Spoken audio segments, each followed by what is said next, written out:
মায়াবিনী রাতের বুকুত দেখা পারো তোমার ছবি।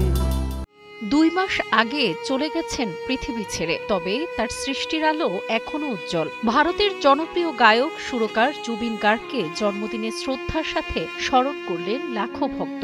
জন্মদিনে তার বাড়িতে হাজারো মানুষের ঢল, যেখানে ছিল আবেগ, কান্না, স্মৃতি আর জুবিনের গানের সুর।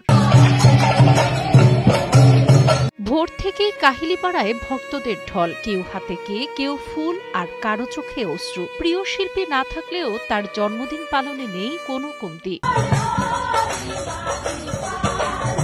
ভক্তদের সাথে জুবিনকে স্মরণ করে তার পরিবার। স্ত্রী গরিমা সোশ্যাল মিডিয়ায় করেন আবেগঘন পোস্ট, যা তৈরি করে হৃদয় বিদারক মুহূর্ত, কাঁদায় জুবিন ভক্তদের।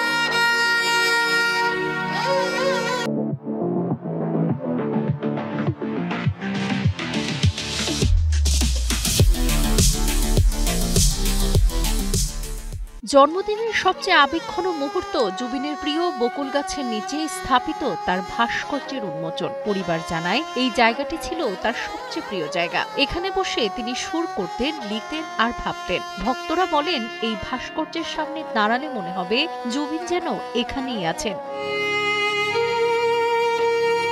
শুধু কাহিলীপাড়া নয়, সোনাপুর ও সরুসজাইয়েও পালিত হয় জন্মদিন। সোনাপুরে সাংস্কৃতিক অনুষ্ঠানের পাশাপাশি ছিল রক্তদান ও বৃক্ষরোপণ কর্মসূচি। ১৯৭২ সালের ১৮ নভেম্বর জন্ম নেওয়া জুবিন গার্গ চলতি বছরের ১৯ সেপ্টেম্বর সিঙ্গাপুরে ত্যাগ করেন শেষ নিঃশ্বাস।